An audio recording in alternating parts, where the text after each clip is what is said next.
All right, ladies and gentlemen, it has been a while since I have done a solo episode, and one topic I want to get into is part of what I'm doing right now, but hold on a second until we get there. So yeah, big up to everyone who's tuning in. A little bit of a random one this week. Ollie is once again away.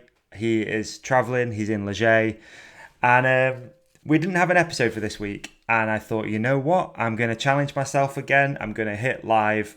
I'm going to roll with the punches. We've got a bunch of listener questions to get to and a few topics that I really want to hit as well. I also want to say a massive thank you to everyone who's tuning in on Patreon. There's not many people because we're not doing that much on there just yet. But hopefully in the future, we're going to do way more. That is live. So if anyone's got questions over on Patreon, feel free to tune in and submit them. All right, so what shall we talk about? This was, again, quite a scary thing to think about over the last couple of days, knowing I was going to do this, but I thought I'd do a little bit of preparation and talk about something that I think a lot of people will probably relate to who are listening and watching this podcast. Knowing our demographic, knowing the state of the world at the moment, I thought I would open up and talk to you today a little bit. First topic, don't worry, we'll get to some more lighthearted stuff, but a little bit about anxiety. Never thought I'd be saying that on this podcast, but there you go. Again, Ollie's away. I always like to do something a little bit different when it's not just me and him in studio or with a big guest. And I thought, you know what? It's something that I've been thinking about a lot recently. I've been really thinking about anxiety, what it is, how I'm dealing with it. Do I have it? Do I not have it? Do you have it if you're watching or listening? And hopefully some of the stuff that I'm going to talk to you about today is going to resonate, because ultimately, although we love talking about mountain bikes and action sports and this and that on this show, I also love to talk about other things like life and mental health and all sorts of other cool things basically that I find interesting. So the topic of anxiety definitely has been more prevalent in my household, around my friends, especially since I'd say 2020, the COVIDial years and stuff like that. I feel like it's become way more of a buzzword, way more of something that people will just randomly throw out there and say, oh yeah, I'm struggling at the moment, I've got anxiety. And I guess probably 3 or 4 months ago, I started hearing it more, especially again with a few really close friends. And I was definitely noticing it a little bit within myself as well, again. And one of the things that sparked me to really start thinking about it was a conversation that I had with my partner. And I was having one of my, whatever you call it, bouts. I'm really anxious, and I'm feeling, all these feelings, tight chest, feel worried, scared, all of the things that I guess we're going to get into.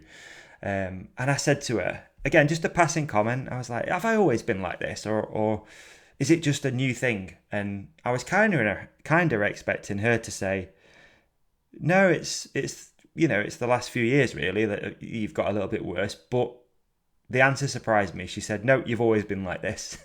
And I mean, we've been together almost 12 years. So the fact that I've been presenting myself this way about the house as a partner, as a fiance, or as a friend to people, really kind of hit a nerve. And I thought, all right, I'm going to really take a bit of a deep dive into this and try and learn a little bit more, and hopefully use this platform to share some of the things that I've learned along the way and the things that have been helping me, especially, again, in the last sort of 6 months, give or take.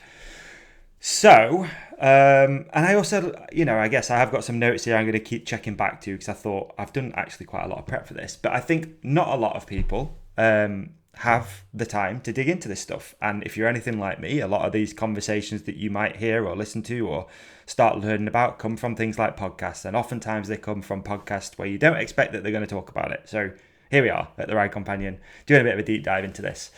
Like I say, had a little bit of a chat with my partner about it. And I think more sort of important is just conversations with friends, whether it's on a ride or at the pub or just online through WhatsApp, whatever it could be. had a lot more chats with friends, and a lot of them have said things like, I feel overwhelmed, I feel stressed, I feel burnt out, I feel in all sorts of stuff, all sorts of things. And I think that does present itself as anxiety. So let's take a bit of a deep dive. And I'm going to keep repeating myself. This is actually really difficult to do. And one thing that gives me anxiety is talking on the internet to tens of thousands of people about anxiety. And I really want to have my I's dotted and my T's crossed. And I really want you to come away from listening to this with some takeaways and some aha moments, hopefully. And I really, really hope that, even though I'm not a doctor, surprise, surprise, there might be some stuff in here that you can relate to. So my first memory of what I would call anxiety. My first memory goes back probably around, I'm 38 now. I'm going to say 16 or 17 years. In all honesty, it was that I had a business based abroad in Poland. I was selling motorhomes, camper vans, race cruisers, whatever you call them. And I was traveling a lot and I was away from home a lot. And then basically I had a couple of girlfriends that were cheating on me, and I knew they were.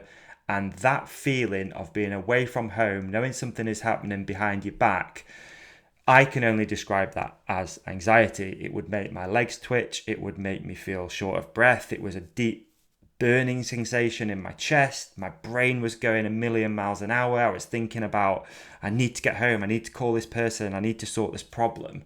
I guess I didn't really know it was cheating at the time, but it kind of, I didn't know. I was just probably lying to myself. So that is one of my first memories of what I would now call an anxious thought, worry, panic, the future, etc. One of the other ones that would present itself to me not that long ago was probably financial struggles. That gave me a lot of anxiety. There was definitely a point in my life, again, not that long ago, where I couldn't literally afford to live. I couldn't afford to do my business. I was borrowing money off credit cards. I was lying to people. And again, my partner and I had this conversation not that long ago, especially as we're getting older. Again, I'm 38. I'm going to keep hammering that home. I'm 38. And I think as you get a little bit older, you're probably trying to keep up with some of your friends who are probably doing a little bit better, given the way that the world is structured now, given how it is really difficult to make a good living, something I'm going to get into a little bit shortly. I think you do play this keeping up with the Joneses game. And let's be honest, if you have the opportunity to go for dinner with friends, you're probably not going to say no. And that might be an anxious thing. You're like, I can't really afford it. If I do that, it means I can't have this the next day. And that is a feeling that I've definitely come to associate with anxiety. I think it's also, as I've got a little bit older and those sort of times have passed, I'm definitely not out of the woods, let me tell you. But when I look back, that feeling is something that gives me anxiety now, knowing that I don't want to go back to that place. It wasn't a nice place to be. I didn't enjoy it. I didn't enjoy how it made me feel, a bit of a loser and all this sort of stuff. So that is a couple of examples of how I, in the past and probably currently, not really currently, no, they're like my first memories really of anxiety. So I'd love to hear from you again. Please use the comment section if you're watching on YouTube or listening or somewhere. Just shoot us a DM and let me know about your first anxiety experiences. So recently I thought, again, I'd dig into this, coming off the back of the conversation with my partner, coming off a lot of chats with friends who were opening up a little bit, talking about anxiety and stresses and stuff like that. I basically wanted to learn a little bit more. So 2 books that I'm going to use as our framework for what I'm going to talk about is going to be Dr. Russell Kennedy's The Anxiety Prescription. I'll put that link in the show description so you can get your own from Amazon or wherever. You don't have to support that billionaire dick. And also Jonathan Haidt's The Anxious Generation. Again, available from all good bookstores. You don't have to use Amazon, but if you want it quick, unfortunately, you kind of have to. But also, fuck him and his shitty space rocket. So they're the 2 books that I've read about anxiety that have really helped. I've probably read other ones along the way. I read a lot of self-help, a lot of stuff about meditation. But these 2 are the ones that I think if you want to learn more, you want to make a change, these are the 2 books that you probably want to get. So again, links from the show description. The reason why I think these two are important. Let me start with The Anxiety Prescription, which is Dr. Russell Kennedy's book. He is a medical doctor and someone who lived with crippling anxiety and panic attacks for decades. His approach is different from the typical just think positive or reframe your thoughts advice, which most people will give you if they don't understand it. Instead, he argues that anxiety is not a problem of the mind, but of the body. He teaches what we call anxiety is really the body carrying unresolved pain from childhood trauma, what he calls the anxious child inside you. Now, again, before we go a little bit further, there's a few words in that I don't like. Reading the book, there's so many positives in this book and nuggets of information, things that you can sort of take away to your real life. For me personally, he's always trying to take it back to childhood. I had a really great childhood. I've got no issues there. It's not something that I think I've found anything in there that's like, oh, this is why I'm this way in the future. And I think certain books like this, you do need to be careful of, to think for yourself and not just take it as gospel that is what it is. And that's one thing that already, after reading that book, I had a massive takeaway in, because I was like, he's telling me that I've got childhood trauma, and I know I haven't. I know it's more of like a late teens, early adulthood trauma. So again, read it with that in mind. Don't be thinking that he's telling you that you've got childhood trauma. If you have, I'm sorry, that sucks. But that's not what the book is all about. So again, he teaches loads about like reframing it, reframing anxiety, etc. But we're going to get into that. Then the anxious generation. So Jonathan Haidt is a social psychologist who studies culture, morality, and mental health. His central thesis is the anxious generation. So this is more about childhood. It's the way people are living now, rather than the other sort of framework that Dr. Russell Kennedy presents. This is more about social media. It's more about rewiring your brain a little bit. It's a lot about childhood, especially kids these days. And it's a lot as well about anxiety, depression, and loneliness. So I think these two books are a great framework to help us talk about anxiety today, and why I think this is similar. Okay, so the Anxiety Prescription and the Anxious Generation, where they overlap. So both see anxiety as a signal, not just a defect. So Kennedy's thing is anxiety is your body remembering old wounds and trying to keep you safe, whereas Haidt, anxiety is society telling us something's wrong with how we're raising and living today. And I think that's really important, because I think, again, a lot of people will probably relate to how we're living today, basically giving us anxiety. Both say disconnection is the root cause. Kennedy, disconnection from your body, from your anxious child, or from unsafe relationships. Haidt, disconnection from play, from community, from face-to-face human contact. It's all been replaced by screens, and it's not normal, okay? And both focus on embodied real-world healing. So Kennedy's thing, calm the body first, breath work, movement, nervous system regulation. And Haidt is all about play, risk, and real-world offline experiences. Again, I think we can all relate to that. If you're anything like me, you always have this feeling you need to disconnect, you need to go into the woods, you need to ride your bike, you need to meditate, you need to be calm, you need to do cold plunges. I think it's all intertwined. So again, pretty stoked to sort of cross-reference both these books. Okay, so what should we talk about next? Kennedy says anxiety isn't in your mind, it's your body, the anxious child inside you. Again, I'm not 100% sure on that. I think for me, it's not where it stems from. It stems from late teens, early adulthood, financial problems, partner problems, all that sort of stuff. And I think for me, sorry, I'm just a little bit confused by some of the notes I've made.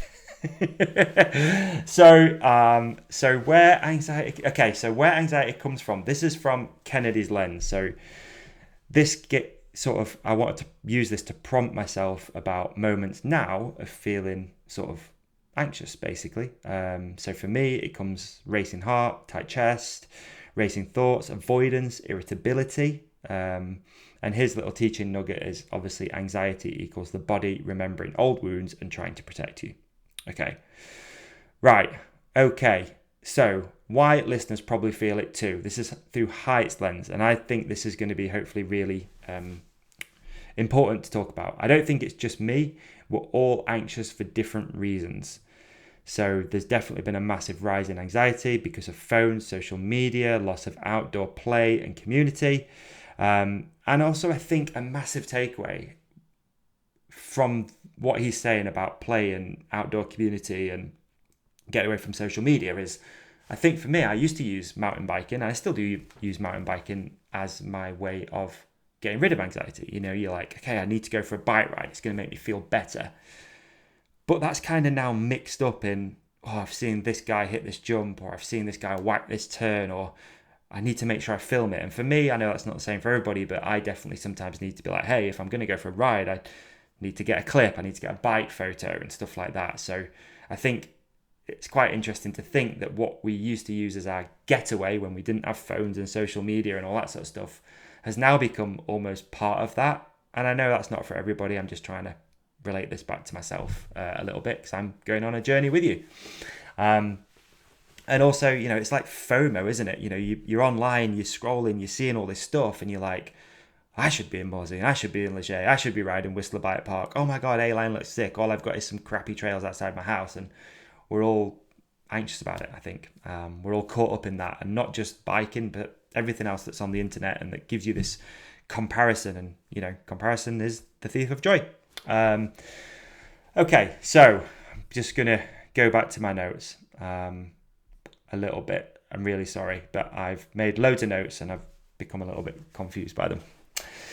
Okay, so where are we at? Okay, so my personal triggers. This is something that I think is important and one thing that I want to open up about a little bit. So my personal triggers for anxiety, workload and business pressure. That is a massive one. And again, I think most people listening to this are going to be experiencing some kind of workload issues and pressure from that, you know. For me, it gets too much. Sometimes it gets so much that I have this feeling that I can't keep up, that I'm a loser. And a lot of it is just anxiety. It is anxiety, you know, but we're kind of forced to play that game. We have to have a job. I think we have to put food on the table. We have to have a home to live in. And a lot of that is fueled by money. And a lot of that is also, unfortunately, fueled by looking online and feeling a little bit worthless sometimes. And that sucks. And that definitely gives me anxiety.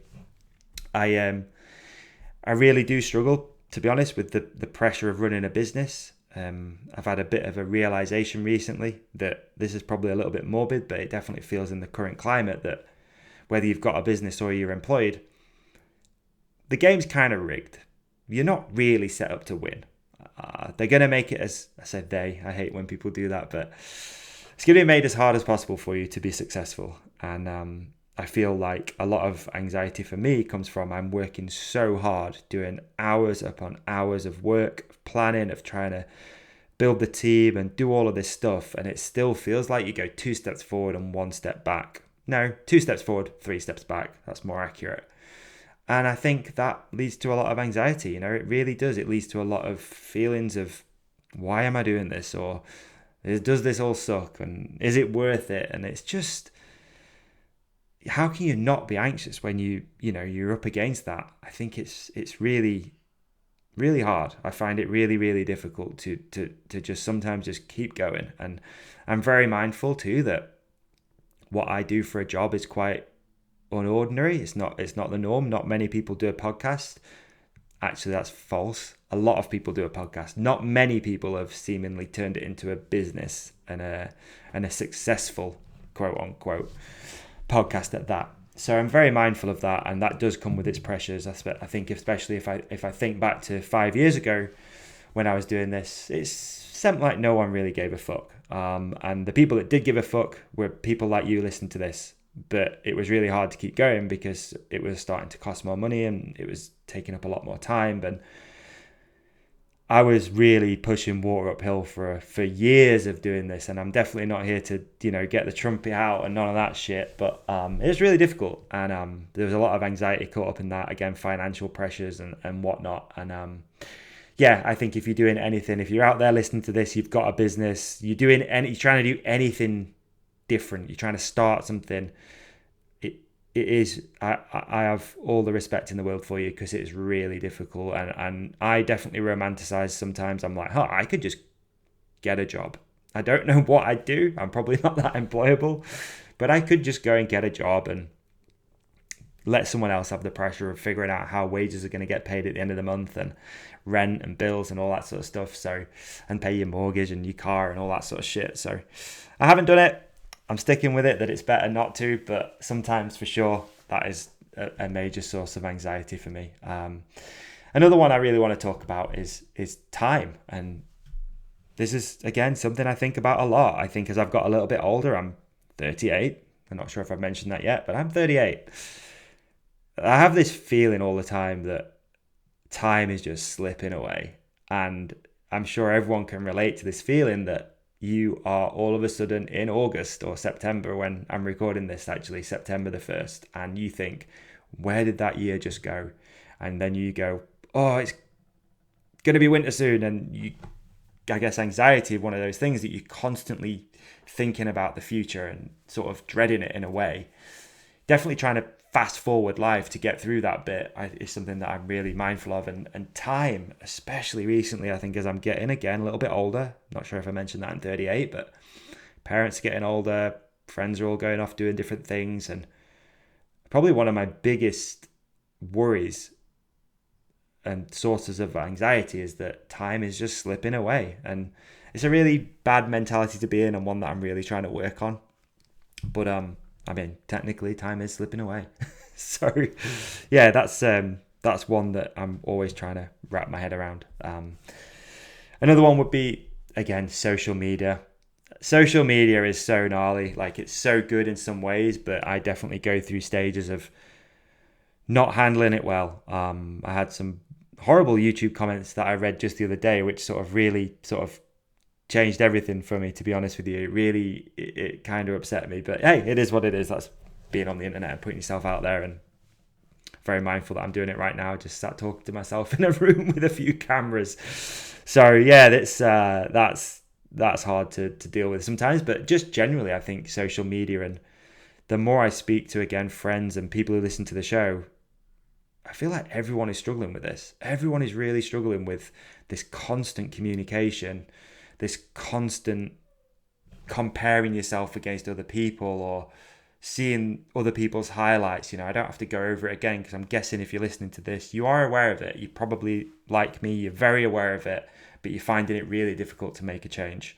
And I go through ebbs and flows. Some weeks I'm great. My screen time will be down to like an hour. The next week it's 4, 5, 6 hours a day. And a lot of it will be if I feel anxious, I want to disconnect, I want to look on my phone, I want to feel something, kind of unsure what that feeling is, but there's definitely a comfort blanket, which sometimes comes with just being in a scroll hole and just like seeing cool things or coming up with ideas and stuff like that. But yeah, for sure, a massive trigger of anxiety for me is social media. Okay, another really important one, and again, I really hope that people will relate to this, but money and just responsibility is a huge one. I heard a quote from one of my favorite podcasters, Joey Diaz, who said, "We're killing ourselves just to live." And I really resonated with that, because at the time, I don't know what I was doing. I was in the editing hole or something, and I thought, you know what? We are killing ourselves just to live. And I think when you talk to people that, are a generation older than us, I was talking to my dad about this not that long ago. My dad was, before, now as I was born, my parents did split up, but he was the only one working in the household, and he was the only one working, and he could afford a house with a kid and a car and a family holiday pretty much every year. And it's changed a lot for so many people, and no doubt there are people out there doing that, and credit to you. But I live in a house with my partner who's got a really good job, and I have my own business, and we do okay. Don't get me wrong, we do okay, but we're not comfortable. It feels like the anxiety of always having to be working, always having to be on, is exhausting. And I'm not sure when this changed, that unless you have a partner that's on a good salary as well, like, I'm not sure when it changed. It seems impossible. I don't know how some single people do this. life thing. How do you get a house and a car and hold down a job and maybe have a pet or a kid? It's so hard just with two of us in a house. Again, a couple of half decent incomes coming in, and we're still struggling. Like, we still don't. I haven't been on holiday for 6 years, I think, 4 or 5, 6 years. We still, every month, it's like, okay, we've just got by. And the quote, "We're killing ourselves just to live," really, really resonated with me. And don't get me wrong, I think there's all nuances to this. You don't have to live in the house you live in, but we don't live in a crazy house. The average house price in the UK is 280,000. I think it's a lot more than that in different countries, but in the UK it's 280,000, and ours is worth significantly less than that. We don't have new cars. We shop at the cheaper supermarkets, but still you just really trying to, feels like push water uphill just to survive. So the quote, "We're killing ourselves just to live," really, really, really resonated with me. So what helps? This is where I think I really want to share what I've been going through and what has helped me. These 2 books that I've mentioned have been great. I've really enjoyed reading The Anxiety Prescription, which again talks a lot about sort of like your past and carrying through trauma and stuff like that. That's been really, really helpful, and I can't recommend that book enough. Just give me 1 sec while I just blast through these notes real quick. One thing that Dr. Russell Kennedy says in that book is connection heals anxiety. So he says that you can't heal anxiety just by yourself in your own head. Chances are you're just going to make things work. Healing anxiety happens when you connect with other people. You have safe relationships in a community and you discuss things. You connect with your body. So a lot of, whether it's bike riding, meditation, calming yourself, and apparently to him, connecting with your inner child, which I'm not 100% on board with that one, but that, again, I can't urge you enough to read the book. But let me just go back. I'm going to jump all over the place here because I'm almost too prepared for this episode, which is annoying. What actually helps? So what's helping me manage anxiety and be better at living?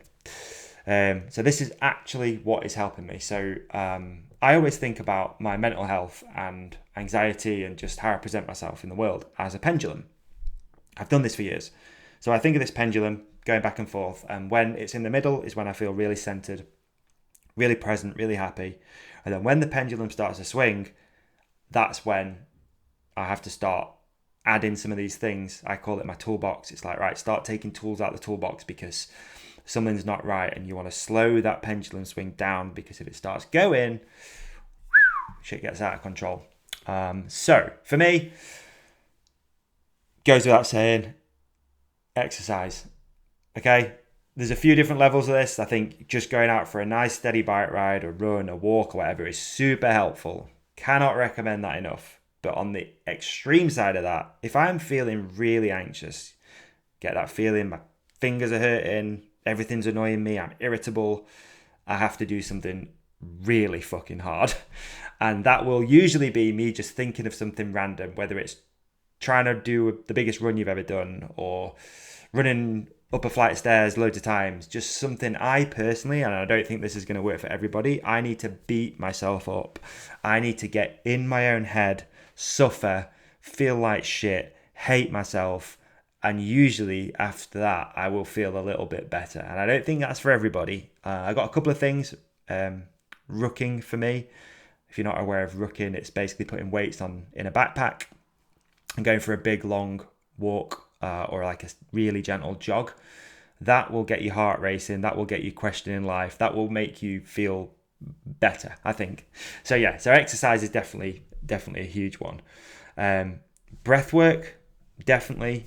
Again, it's a little bit woo-woo, but all of the sort of like box breathing, which is 4 in, 4 out. 4 in, hold for 4, 4 out, hold for 4, 4 in, hold for 4, 4 out, 4. Yeah, it's a military, I believe, breathwork technique, but that really seems to help. Again, if you want to dig into some of the books that I've mentioned, especially the Dr. Russell Kennedy one, The Anxiety Prescription, that's got a lot in there about how to calm down your nervous system. So whether it's the breath work or it could also be journaling. I think journaling is really helpful. It's something that when I'm doing it, it does make me feel a little bit better. Definitely makes me put things into perspective.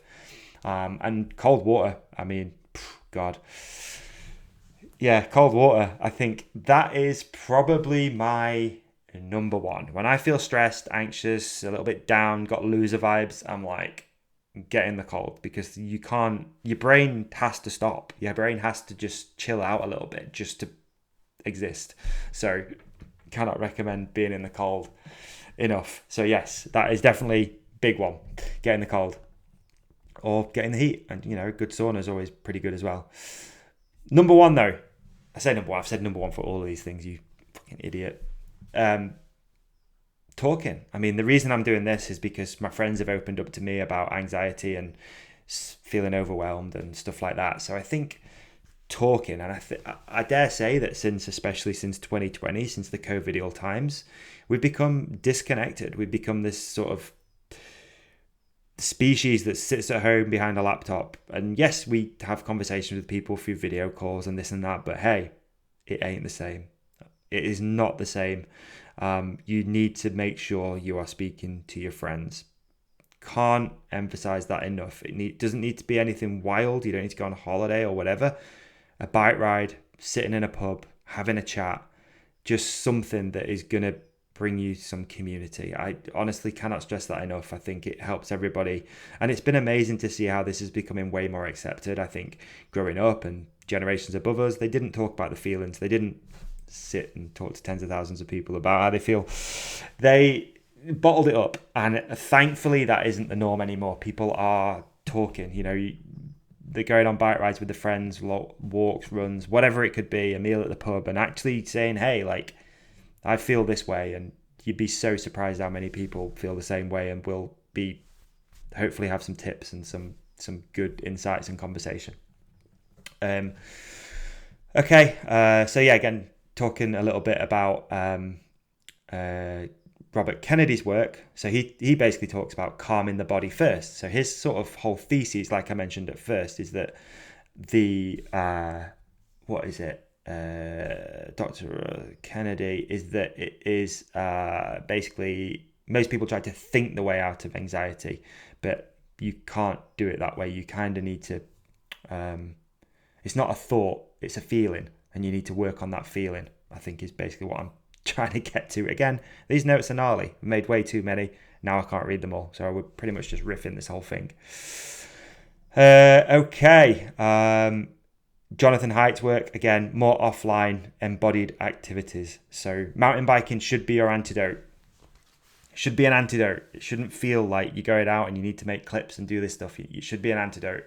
And I dare say every time, personally, it's really hard. Like, how did we get to this place where you go for a walk, go for a dog walk, you don't take your phone, you start thinking, what if something bad happens? Or what if I lose a dog and I need to call someone? How odd is it that we've got to that place, really? That we carry this thing around with us all the time. And it's funny because I recently got a new phone. It's here on Patreon, actually, just there. I recently got a new phone. It's an iPhone 16 Max. And I was really apprehensive about getting a bigger phone because I kind of ride with it in my pocket and, go to the gym and this and that. I think one of the major positives about getting a bigger phone is that you notice it more.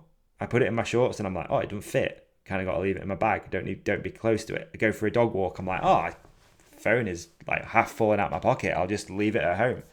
So that's really interesting. I think I've learned a lot from just having a bigger phone. I think there's probably something in that. Maybe if you tape a brick to it, you will not take it with you. I don't know, but definitely something in just, getting away from that thing and really trying to, get away from it. I tell you what doesn't work. What really doesn't work, and you probably know this, but avoiding these feelings does not work.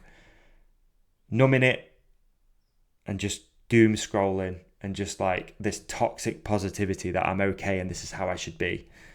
That doesn't work. So let's just call a spade what it is. Just ignoring it, thinking it'll go away, doesn't work. And then I think last thing is like, if you've tried all these things, you've read some books, you've spoken to your friends, you've gone on bike rides, you've beat yourself to fuck in the gym, you're really trying to get these feelings out, then probably therapy. I think I went to therapy a few years ago, something that I've never really talked about. We are sponsored by BetterHelp. I didn't use BetterHelp. I actually went through something else. It's not a story for this episode, but I did get diagnosed with PTSD a few years ago after something happened that I'd say is relatively traumatic. Was carrying around a lot of anxiety and tension, depression, worry, scared, guilt, a lot of guilt. So yeah, I went and saw a therapist, and that genuinely, I think really, really helped. I think I still have issues with it, to be honest. I've got a story for another day. I really, really don't want to get into that because I end up crying, but I still have a lot of triggers, but they're a lot less than what they used to be. And I know this isn't a podcast about PTSD and trauma, but yeah, therapy, I think, don't overlook it. Just talking to somebody. And if you're one of those people that's maybe not got a huge friendship group, I think, again, a lot of us are disconnected from our friends these days. It certainly happened with me. I've realised not that long ago, like, I actually don't have that many friends anymore. My circle is pretty small. And when people come out of that circle, you feel pretty lonely. And I always think and say to myself and to friends that, like, I'm all good being alone until I'm lonely. And then I panic and I need some friends around me to bring me back straight, get the pendulum back in the center. So if you don't have people to talk to, then I cannot stress that therapy would probably be a good move, just to voice those things. Obviously, I did it a little bit, not therapy, but it felt like therapy most weeks with my business coach. And I can kind of draw a parallel between that and anxiety in a weird kind of way, in that I had all these questions and I was worried and I didn't know what the future held. And just getting that clarity from Tom really helped me moving forward. And I think there's a good parallel there between that and anxiety. So yeah, there's a few major takeaways there, I'd like to think. So yeah, a couple of takeaways for our listeners. If you want to listen to this, get out for a bike ride. Don't take your phone. Don't crash. Just go for a really steady one. Saying that, I went for a steady one once and crashed really bloody hard and ended up in an air ambulance. But hey, try to reframe anxiety. It's not an enemy. It's your body trying to protect you. And yeah, for me, my next 6 months, all right. So again, this is something I'm really thinking about at the moment. Like, how do I keep on what is now seemingly a pretty good trajectory with this stuff? And it's probably come a lot from learning and talking, reading the books, listening to podcasts, etc. So for me, I'm really trying to focus on more offline days. I have a day now in my calendar every month. It's the last Friday of every month, which I take as what I call a mental health day. Usually that involves going for a really long walk or just doing stuff that just I want to do just for one day a month. Again, I'm very privileged that I do what I love for a job. It doesn't feel like work, but just disconnecting from everything and sending a few emails that day before saying, hey, I'm away tomorrow, I'm having a mental health day. Long walk, bike ride, gym, anything that you want to do, just do it for you on that day. Really important. I'm really focusing as well on meditation. I think when I'm doing it, I feel a lot better. Really focusing on eating good food and just getting good sleep. Quite core things, I'd say, like not rocket science, but yeah, just that and education, learning about this sort of stuff and just trying to be better. So yeah, again, can't stress enough. I know there's a few things that I've kind of missed here because I got my notes way too complicated and etc. But I kind of just wanted to talk a little bit about anxiety, kind of just be that relatable person that you guys listen to most weeks. And hopefully when you hear it coming from somebody else like myself, you're going to go, oh yeah, that's exactly how I feel. And I hadn't thought about trying that. And I feel for you. If you're watching or listening to this, it's not easy. I think at the moment, there's definitely this feeling, and this is something that I wanted to sort of share, that there's definitely this feeling at the moment in the UK and probably around the world of impending doom.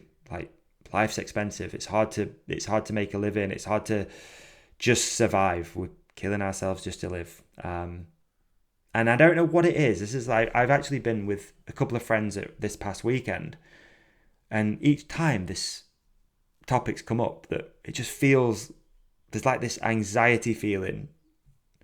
I'm a big believer in frequencies, and not to get too woo on you, but I feel the frequencies off right now. I feel like politically with what's going on around the world with wars, more wars seemingly than ever. I don't know, but it definitely seems to be more in your face at the moment, probably because of social media. You're seeing the worst of things all the time. There's that, and obviously in the UK we've got a lot of things happening that don't really want to get all too weird, but there's a lot of different sides of stories, if that makes sense, that we're seeing in the media. We're seeing, the painted roundabouts at the moment. We're seeing all that stuff. And when you're getting fed that all day, and then you go home and you probably talk about it with your partner, there's no wonder that we all feel anxious. We're all worried. And I think that's one thing that I'm really mindful of with anxiety is it's a worry, it's stress. You're worried about the future. And there's no wonder, because look what's going on. You've been told that there's going to be recessions. You've been told that everything's going up. Everything's too expensive, let's be honest. Bikes are too bloody expensive. Unless you get a Marine or a Focus. Probably a Marine. Everything's too expensive. People want to kill each other. There's bombs being dropped all over the place. And how can we not be anxious right now? It's really sad that, that this is how we're living. This is what society is these days. I shared a thing on social media on my own one about, it was like 4 apes, and then like it said something on like the fourth ape is just disconnected, scrolls on his phone all day. And it really struck a nerve with me that, that's how we're living. And I'm really trying to be mindful of it and be aware of it and try not to succumb to just the mindless scrolling and the bullshit. Just bullshit. Anyway, can't recommend those 2 books enough. The Anxious Generation and the Anxiety Prescription. 2 really good books. There are links in the show description. And I really hope that you will take something away from both of these things. And there is something in this first half of this show that will be a takeaway and a positive for you. All right, let's get into a quick ad. I'm editing this one, so I don't know what it's going to be. So, quick ad. Mate, this one is the easiest ad read that we do.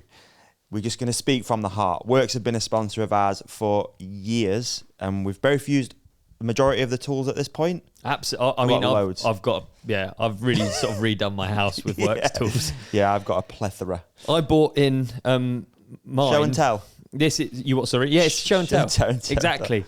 So this is my Hydra shot, and I bought it in because I wanted to do show and tell and talk about the things that I really love about it. Please, is that okay? I'd love for you to do that, please. So basically, one of the key things beyond the actual function of this, which we'll get into in a second, it's the fact that it's part of the power share system. Now, every single power tool I own, and whether that's garden, home, DIY. My chainsaw, trail building. I've got 2 chainsaws. Ooh. I need to actually keep my voice down, otherwise WORX will hear and they'll stop sending me anything. I'm spoiled. Yeah. But this power share, this goes in everything I own.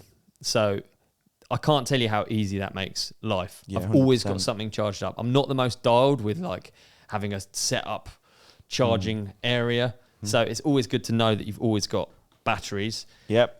True. Pop it in here in a waterproof case. Nice. There it is.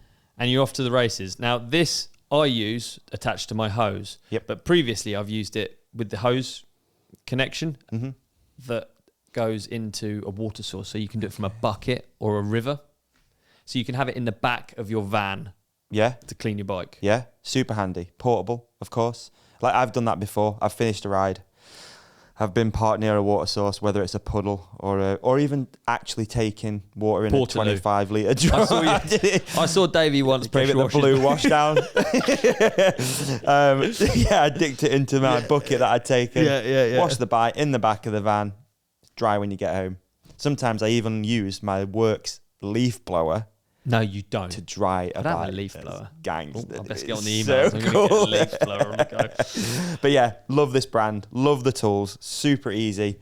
I mean, the Hydra Shot's become a MTB must, hasn't it? I mean, it really has. If you don't own one, you may as well not have a bike. Yeah, your bike's really going to end up landfill. Yeah, basically yeah. This is actually the nitro version as well. So this is more powerful. Some extra beans. It's got this like adjustable head, so you can adjust like the spray. We don't need to tell you what a pressure washer does. This does what a pressure washer does, but I can't tell you how good it is and how easy it's made my life. And I've been using it for so long. This is literally the easiest advert to do. It's so good. Before I had a hose fitting on my house. Yep. I used to live in a flat. Yep. I used to wheel the bikes into the flat. It was so annoying having muddy bikes. It just meant I had a muddy house. I got this. It literally changed my life. I'm not even joking. I could wash my bikes and I didn't have to live in a pigsty. And then I could get a girlfriend. Dude. And look at us now. This jet wash has changed your entire life. Yeah, it's meant that I can actually have a partner in life. I'm not just on my own with a muddy house. I mean, what an endorsement. It's mind-blowing, isn't it? Yeah, it is mind-blowing. What's even better than that, so people can get a partner, change their life, and save 15% at How WORX. much? 15%, dude. Say it again. The fact, 15%, you're serious. 15%, I mean, the fact that they offer this product to general public as something you can just buy is ridiculous enough. And now we're offering it for 15% less. Mate, you'll never see a single mountain biker again. I mean, I kind of want to keep it secret a little bit. That's why it's the only downer about doing these ads. I wanted to keep it a bit secret. I don't want everyone to have the secret to my success in life. All right, maybe we're going overboard. We actually, do you know what? It's a product we don't really need to. The Hydra Shot is absolutely unbelievable. And you say we get 15% off. How do we get 15% off? Head to WORX.com, enter the promo code The Ride Companion. It's on screen right now. The promo code is flashing black and orange. The Ride Companion at WORX.com. Change your life. The Ride Companion at WORX.com. Yeah, easy as that. Seems easy. It is easy. Change your life too. Thanks, WORX. Cheers, WORX. Mm. All right, what a banger of an ad. Should we lighten things up a little bit? Jesus! God, fair play for sticking around for that. When I was coming up with things to talk about, I wrote down anxiety and I was like, okay, let's do some research. Let's put some thoughts down on some paper and let's just rip it. So yeah, apologies if that got a little bit too much. Anyway, let's have some fun. Let's lighten shit up a little bit. So I went on our Patreon. There is a link in the show description. If you've ever wanted to try and support the show, you don't really know how, we have a Patreon. It's £3 a month. You get exclusive content. You're going to get episodes early. And most importantly, there's no ads. Not like the ad you just saw. That one was a great one. That's our ad. No YouTube ads. No ads on Spotify, etc. So if you want to support the show, £3 a month. It's cheaper than a coffee. It's cheaper than brake pads. You can do it by clicking the link in the show description. So I asked on our Patreon if any of our patronies, I think that's what it's called, had any questions, and there was a couple of good ones, so I thought I'd read them out. First one came from Darin Lynch. Hey Avery, I'd be keen to hear about your background in biking, where it all started, evolution of your riding and passion for it, and what makes a great ride for you now, and what you think mountain biking will look like in 20 years' time. So I've spoke about this quite a bit in the past about how I ended up working in the bike industry. It was basically a failed business, or anyway, I got out of a company, started a distribution company called Haidt, where you can still buy frame protection and brake pads and bits and bobs like that. Got that going, but had no money for marketing and basically thought, hey, you know what? I could start a podcast and that'll be good marketing. Started the podcast. The podcast became bigger than the actual company I was trying to promote, kind of by accident. When I say bigger, it was taking a lot more work. It certainly wasn't making anywhere near the money that was making. Neither of them were doing that well.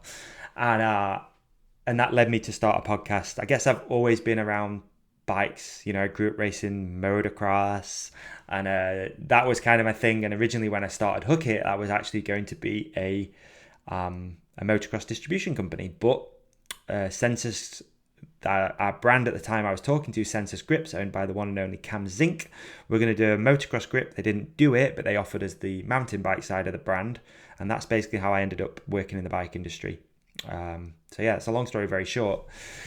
Biking now, honestly, I say this all the time, biking to me has to be all fun now. There's no days where I'm miserable, going up climbs I don't want to do. Mountain biking now is all fun, all killer, no filler. That's all I want. I want every ride to just be the most fun I can possibly have. For me right now, I'm having the most fun on e-bikes. I I've honestly never really been one for long days out, long climbs, and I think we all have things that we take away from biking, and especially some of the clips we've posted recently talking about e-bikes.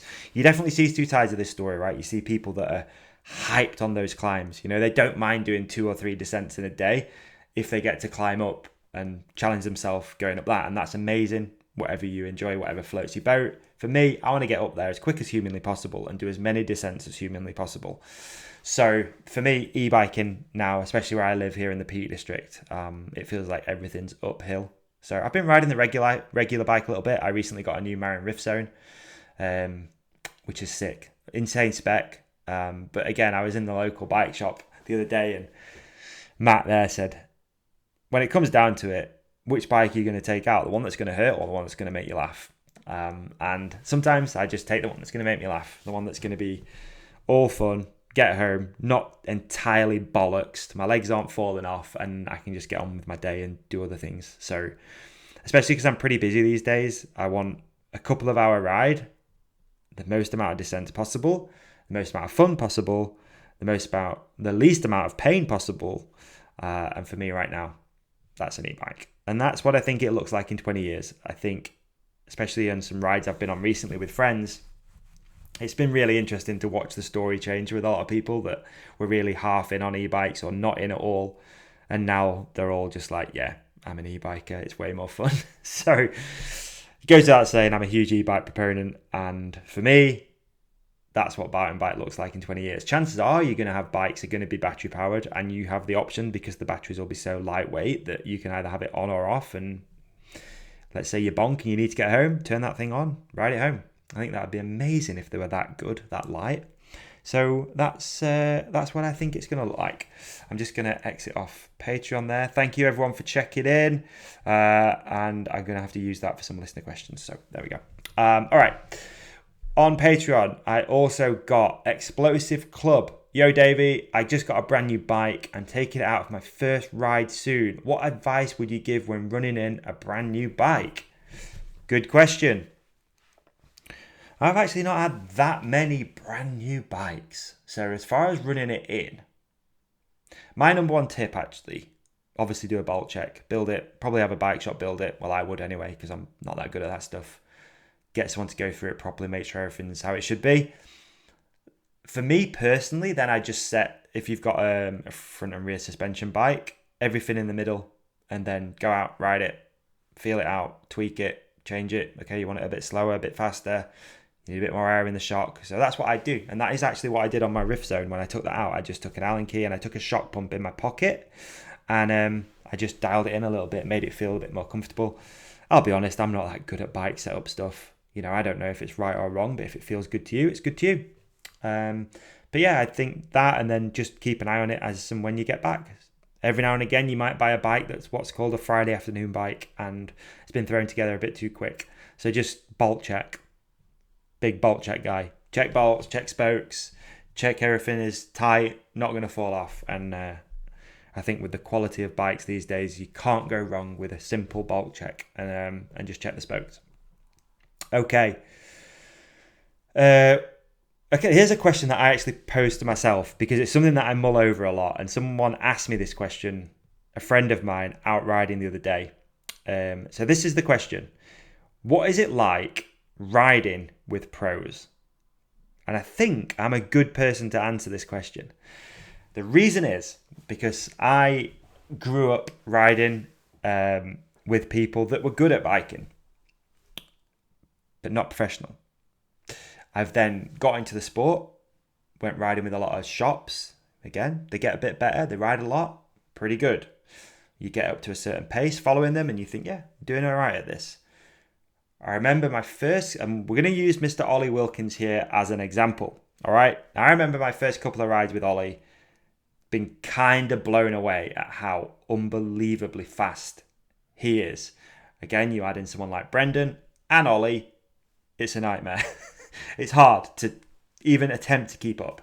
But one of the major things that I think about with this, so let's say, okay, I'm going to blow my own trumpet a little bit, but I hope you understand why. This isn't an ego thing. If Ollie came to ride some trails near me that he's never ridden before, but I ride them a lot. Chances are I'm going to go down there pretty quick, and he's probably going to be tested to keep up with me. He's not going to. He's going to be tested.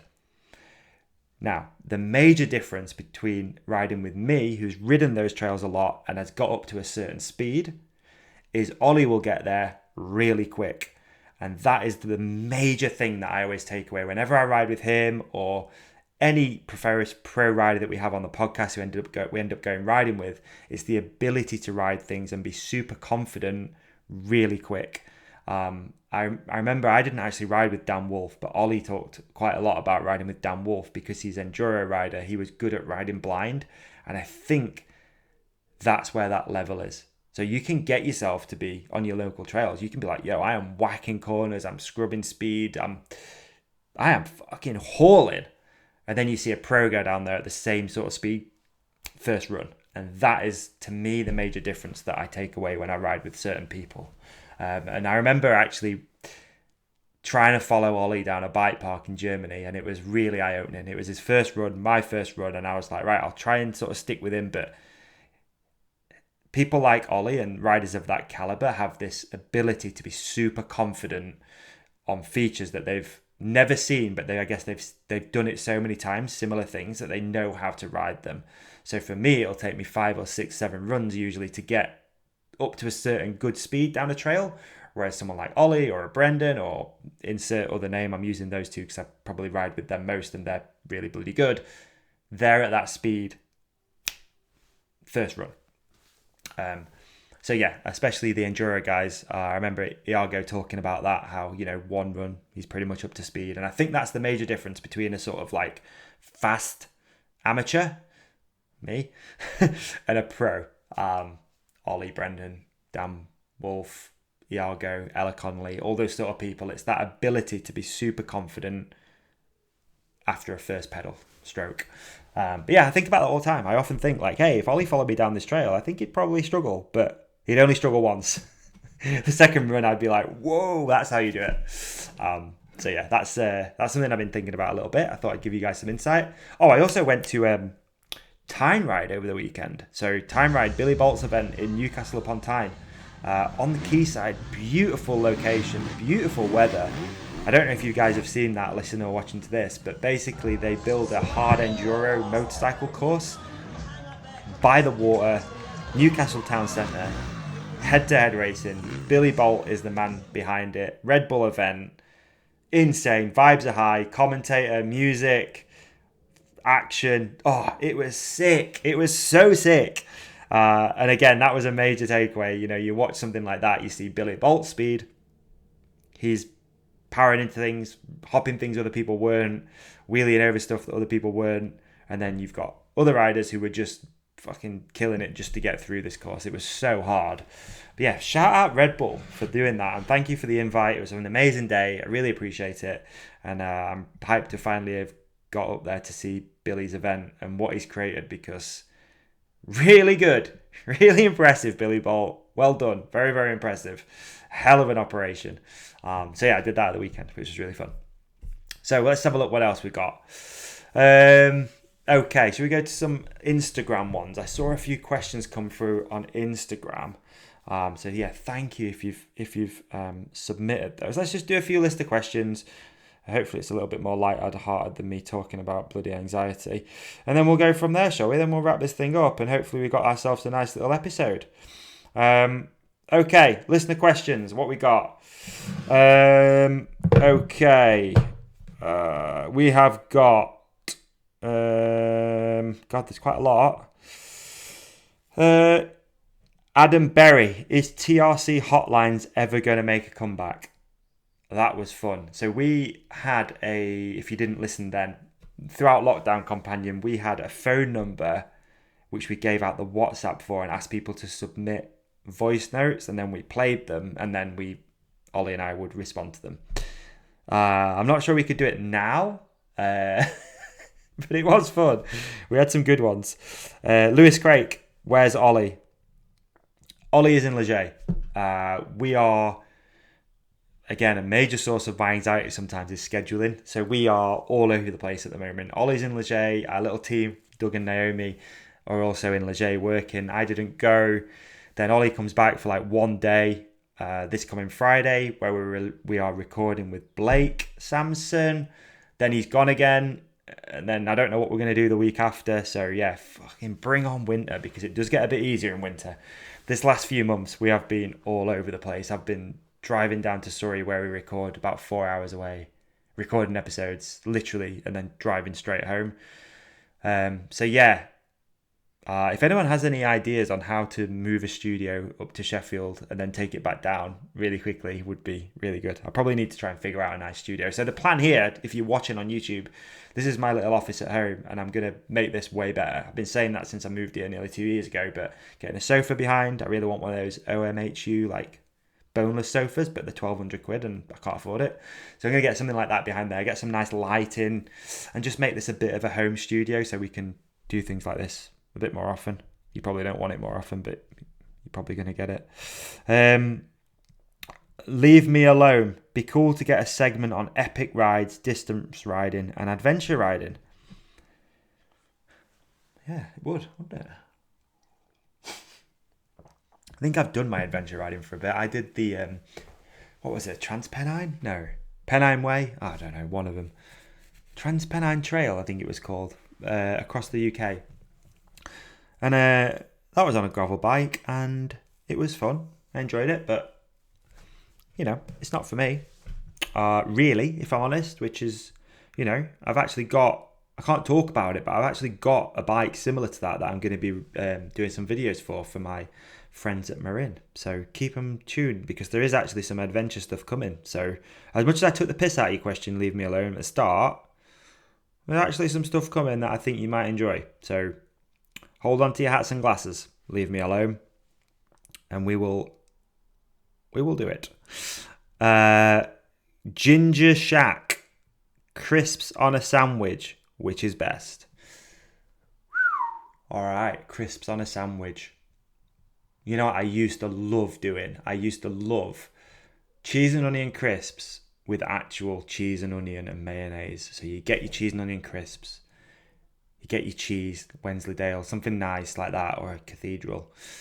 Nice mature cheddar, bit of raw onion, probably white, bit of mayonnaise, white bread. Oh, my mouth's fucking salivating. Sorry if you're listening, that was an awful noise. I'm salivating for that now. So that is, in my opinion, that, or it's got to be salt and vinegar, again with real salt and vinegar, because that's banging in it. All right, I'm not doing any more sausage roll ones. Oliver Robb, do you think the DJI motor has come too soon? Oliver Robb, great question. I think Ollie would be a great one to answer that. I don't know if it's come too soon or not. I see a lot of them around. There's a lot out there. And I know the Bosch update takes you pretty close, right, to 100 Newton meters. I've tried doing that on mine. I don't know if it's worked or not. Can't seem to tell the difference. I don't know. Who knows? I don't know, mate. I wish I was... I'm so bad at bike stuff, like tech stuff. I enjoy riding bikes. I love e-bikes. And I don't care what battery or motor it is. Because if it's on a Marin, it's going to be good. So that's what I ride. Outdoors with Nath. Good question. Is MTB in safe hands? Now, my initial thought is you think about broadcasting. But what I think is more important is that it's in our hands. People listening to this, people watching this. Mountain biking is in our hands. And we're a vocal group, aren't we? You know what I mean? If someone's pissing us off with some changes, we'll make it known. And I think it's in safe hands, because it's in the people's hands, and it always has felt like, and hopefully always will feel like the people's sport. It feels like it's our sport. And you can come in with your money and your this and your that. And it's all good, you know. It's probably all elevating the sport in some way. It's not for everybody. I think we can agree that some people love it, some people hate it. But ultimately, it's in our hands, because it's up to us if we want to watch it. It's up to us if we want to do it. It's up to us if we want to go build trails. And that means it's in safe hands because it's in our hands. I also had another question. Ralph 083. Okay, I wrote it down over here. Davey, you are looking a bit bigger. Talk about your fitness and bodybuilding journey. Interesting. I also read a YouTube comment yesterday, one that actually upset me. Someone just said, you look fat. I was like, okay, thanks for that. That'll ruin your Sunday afternoon. But I probably do, and that's fine. Who cares? So a couple of years ago, I find this actually a little bit interesting about myself. So a couple of years ago, I had a pretty big crash. Spent like a month and a half or so pretty much in bed, not doing anything. I lost all of my, whatever I had then, muscle tone, body fat, I don't know, kind of all disappeared. And while I was in that bed state, I guess I kind of just started watching a few videos from the likes of Sam Sulek or Will Tennyson or Jesse James West, just for entertainment purposes. And I guess it kind of just got me thinking that I kind of wanted to go back to that style of training, to be honest with you. I spent years hating going to the gym. I hated going to the gym because when I was younger and I was racing motocross, I was really shit at motocross, to be honest. I was bloody crap at it. But I put a lot of effort in. And I thought if I put more effort in, as in going to the gym, I didn't really know what going to the gym meant then. To me, it meant going on a treadmill for hours or the bike, doing a lot of cardio, no real strength stuff. But I guess I was there that often that I kind of just hated going to gyms. Then I found the little bodybuilding gym close to my house. Shout out Spire Barbell, RIP, it's gone now. And I just fell in love with that style of training. You know, my dad used to be a bodybuilder back in the day in the 80s. My dad was a real dick slinger. He was a Miami Dolphins fan, which I am now. He used to wear low-cut shirts with his pecs and his fucking massive arms and his six-pack out. And I guess it's just pretty cool, man, like the 80s and 90s, that era of bodybuilding. And I just thought, you know, I feel like I feel and I think I look better when I've got a bit more weight on me. I feel like a few years ago I was probably a little bit skinny. I got quite into calisthenics, doing a lot of push-ups, pull-ups, etc. Eating ketogenic, and I think I lost all of my sort of like body weight and stuff. And I genuinely feel better when I'm lifting heavy and eating more. So I think with winter coming, I'm going to probably try and take it a little bit more seriously. But ultimately, like if you just enjoy something and it's escape. For me, again, I noticed, God, going real deep on this, I noticed a few years ago through the COVID times how my brain works throughout a day. And I think this is a massive thing. My brain is really good in the morning. I think 7-ish till around 11. I'm pretty good. I'll get a lot of stuff done. I'm productive. I'm usually pretty caffeinated. Then from like 11:30, 12 till around 3 or 4, I'm just like sleepy Susan. I don't want to do anything. My brain's not really on. I'm kind of just slacking. So I kind of started just taking that bit of the day out and going and doing stuff. I started just going riding, going to gym, going running, walking, whatever it could be. Because just because you sat behind a laptop doesn't mean you're at work. It just means you're behind a laptop. And then my brain kicks back on around now, 7 o'clock till like 10. I'm pretty good. So that's how my days are structured now. So they're structured. I work really early, 7 till around 11, 11:30. I then take a few hours off in the afternoon, usually like 3 or 4 hours. I'll go to the gym because I can lift in the day. That seems fine. And then in the evening, after dinner, my brain comes back on and then I'll do more work. So that's kind of how I structured my days. And that's why I have no idea what we're talking about. What are we talking about? We're talking about going to the gym. I don't know how we got here. I have no idea how we got here. So anyway, I started going to the gym in the day and meeting some lovely people. I think that style of training, you know, it's really difficult to call yourself a bodybuilder because you've got to look like one, I think, to say that. It'd be like saying that you are a clown. I am a clown, but you're like, well, you're not got clown makeup on or a red nose or nothing. Are you sure you're a clown? It's kind of like that, isn't it? So I won't say I'm a bodybuilder. I just enjoy that style of training and I enjoy the aesthetic of it a little bit, not too much. I'm not like into the Sam Sulek physique and stuff like that, but like a Will Tennyson, what's he called? Ryan, the UK guy. I can't remember. Anyway, and also as you get a little bit older, being stronger is only a positive. And again, ultimately, I feel better on it. That's where I was getting to.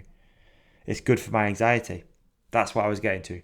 When I go and just get a lift in, go to the gym, put my headphones on, listen to some heavy music, I can forget about all the other shit that's going on in my brain. The wheels stop turning a little bit and just focus on doing that task. And that is why I'm probably looking a bit fat.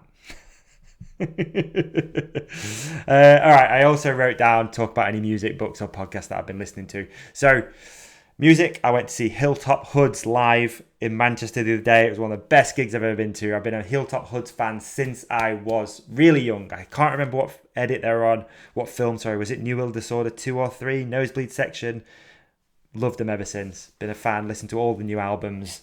And they played in Manchester, so I went there. So if you've never listened to Hilltop Hoods and you like hip-hop, or even if you don't, check out Hilltop Hoods.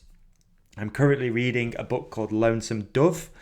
I'm quite into my cowboy books at the moment. It's about a group of cattle ranchers crossing the plains. It's quite an iconic, famous book about the Western era, or whatever you call it. So I'm reading Lonesome Dove. And if you haven't seen it, Diary of a CEO did a podcast. Hey, whatever you think about him, definitely one of those love him or hate him characters. And it is by, God, how does it, you open your app on the phone for podcasts? Diary of a CEO is always at the top. I don't know how he's doing that. I think it's because it's big. So it is called fucking hell. Jesus, what an idiot. I should have prepared for this one. Where is it? It's about herbs. It's like a herbalist guy. Number one herbal medicine expert. This over-the-counter drug is quietly killing you, and they're lying about medicinal plants. Why didn't it say the guest's bloody name? Simon Mills on Diary of a CEO. That's a great episode. Thoroughly enjoyed that. Took a lot away from it, especially about pain medication and herbs and spices and stuff like that. 100% recommend that episode. So, all right, I think we've just done a solo podcast. I think we just did one on my own. Talked about a lot of stuff, didn't we? I hope you enjoyed it. Again, please, a few, what will we call them? Outro book, not bookkeeping. Fuck it. Oh God. See, this is when my brain stops turning on. Thank you for watching. Thank you for listening. I do appreciate you. I would love to hear from you if you are having problems with anxiety, some tips, some things that have related to you, some things that you've taken away from this episode. Please leave them in the comment section, because a comment like that can actually help change someone's life, because someone else might read it and go, that's a aha moment, and it's better than just calling me fat, so that's good, isn't it? We've got Patreon if you want to help support the show. It's £3 a month. We've got more stuff coming. We've got some episodes coming out that we're going to only release on Patreon.